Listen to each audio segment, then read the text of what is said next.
bonjour à tous, j'espère que vous allez bien, moi ça va. Donc aujourd'hui on va regarder les énergies d'aujourd'hui, je veux dire, elles ont un rôle essentiel, d'après la pleine lune déjà, pour notre quête, j'allais dire spirituelle, de bien-être, donc d'équilibre intérieur et extérieur, on ne l'oublie pas, d'accord, les deux vont ensemble. Donc là, on va comprendre aussi les énergies spirituelles, donc cette connexion à soi-même. Ces énergies-là sont liées à notre capacité à nous reconnecter, d'accord, dans notre essence profonde, à travers les méditations, la pleine conscience ou la prière. Vous en avez peut-être marre d'écouter tout ça actuellement, mais c'est une vérité. On reste en harmonie avec l'univers, avec tout ce qui nous entoure. Et donc, ces énergies-là nous invitent à nous aligner sur les cycles naturels, les énergies cosmiques, tout ce qu'on ne voit pas, d'accord, inclut les vibrations positives qui nous entourent. Donc là, on va apprendre à actionner, d'accord, dans la matière. On va donc pratiquer la pleine conscience. Pour ça, on va prendre le temps chaque jour de se recentrer sur l'instant présent. Ça peut se faire par des exercices de respiration, de méditation ou simplement observer la nature, d'accord. On va cultiver de bonnes intentions pour nous, des intentions positives, ainsi que par le yoga, le reiki, le tai chi, le laoshi, ou autres pratiques énergétiques qui peuvent vous aider à canaliser et renforcer vos énergies spirituelles. Donc on se fait confiance, d'accord, on va droit au but. Nous avons un objectif, que ce soit professionnel, amoureux ou relationnel. C'est notre mission de vie, nous devons le faire, d'accord.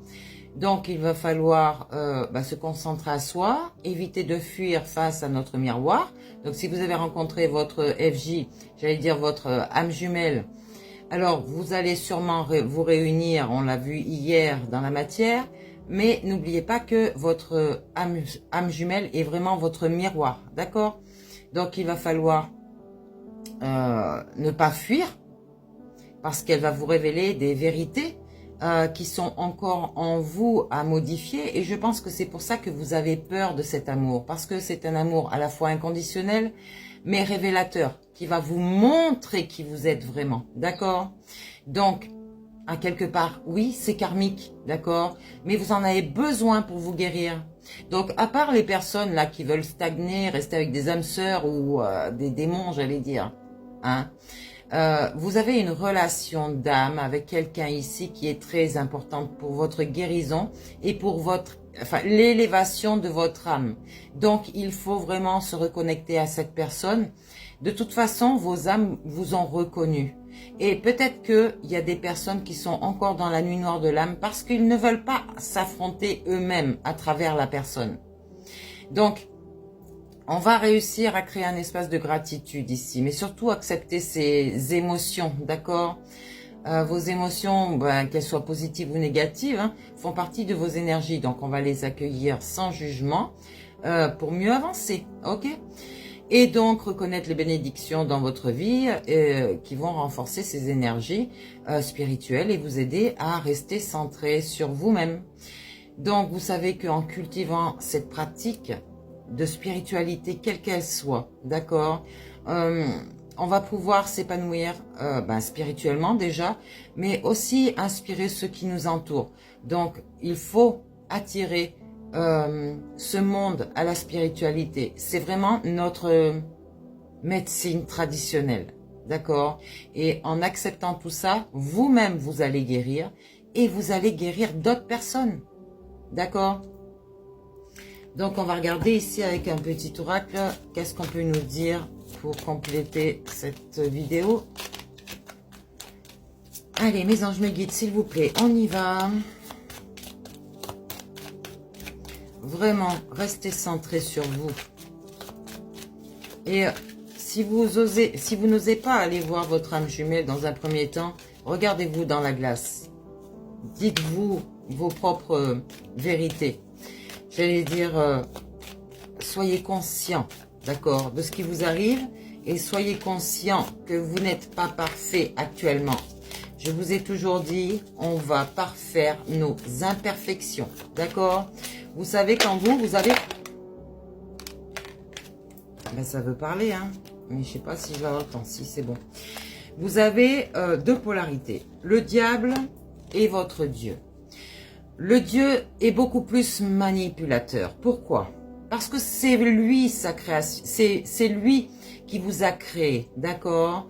Et à quelque part, je comprends tout ça, d'accord? Mais le diable, ce petit enfant intérieur, va en faire qu'à sa tête. On lui dit de faire sortir ce diable pour s'amuser, pour se décoincer, n'est-ce pas, pour certaines personnes, mais ne pas faire de bêtises, au point à être puni par son Dieu. Si votre Créateur vous a créé, c'est qu'il y a une mission, il y a une élévation à faire spirituellement et... je veux dire, c'est d'ascensionner, d'être équivalent à tous ces maîtres ascensionnés, ces prophètes qui sont passés avant nous, et donc ces archanges. Vous êtes à la base un ange. Le diable est un ange. Dieu est un ange. Mais lui a besoin de s'élever pour, j'allais dire, être à la hauteur de son nom. D'accord? Donc, ici, il va falloir que vous le laissiez ascensionner si vous ne voulez pas être, j'allais dire, puni à quelque part. Eh oui, lui seul peut faire ce qu'il veut de vous. Il peut même vous lâcher. Mais s'il vous lâche, vous n'existez plus. Sachez bien une chose, c'est que c'est votre Dieu qui est votre créateur. Donc ici, on a cette divinité ici. Vous allez rentrer en introspection. Donc avec le 7, c'est divin, d'accord? Vous rentrez en introspection avec vous-même, vous l'avez déjà fait. Ici, on vous dit que votre temps est votre allié, mais vous avez usé beaucoup de temps ici. Pour vous reconnecter à votre âme.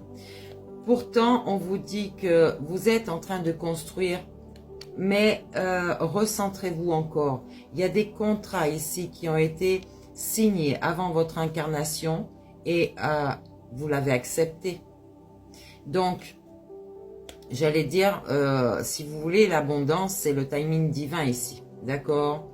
Là, on sort de sa cage avec le 5, c'est la liberté. D'accord? Donc, vous allez prendre des conseils, des guidances pour vous réaligner. Peut-être, regardez cette belle carte. Vraiment, vous allez sortir de votre zone de confort et peut-être de votre prison mentale aussi. D'accord? Donc ici, on vous parle de la loi de l'attraction. Avec le 8, vous allez avoir une justice divine. D'accord? Donc attention à ce que vous avez semé, parce que vous allez récolter ce que vous avez semé. Donc en fonction de vos actes, hein, c'est le karma. Je vous l'ai expliqué, réexpliqué et encore dit. Donc ici, on a des créations à faire. Donc vous allez retrouver votre équilibre, votre trinité pour certains, et donc cette unité de vous-même. Ici, on vous demande de créer vos passions, d'accord? Donc sachez les reconnaître et les créer dans votre matière. Dieu vous a créé à votre image, alors maintenant à vous de créer quelque chose à votre image. Ici, on vous parle de stabilité, d'engagement avec quelqu'un ici, qui va vous aider dans votre parcours. Et donc, c'est un partage commun, d'accord? Mutuellement, vous allez vous entraider. Donc ici, on parle de la sagesse avec le 9. Donc, vous allez avoir des révélations. Et donc, cet équilibre ici de vous-même, d'accord? Et donc, de votre matière. On vous annonce vraiment l'union, hein, le duo ici, hein. Ça, c'est une âme sœur, hein, une âme jumelle. Hein, c'est vraiment l'âme jumelle, c'est pas l'âme sœur. L'âme sœur va vous aider à être plus posée, plus tranquille, mais elle va pas vous faire évoluer. Alors que votre âme jumelle, elle est là pour votre guérison. Et c'est en commun. Vous travaillez en commun, d'accord? Et vous pouvez même vous ressentir. Ici, on vous parle de vos responsabilités. Vous avez des choix. Il faut vous positionner, d'accord? Donc, si vous avez encore des attachements, lâchez tout ça. Hein. Faites-vous confiance, on vous dit. Regardez, vous allez guérir vos dualités.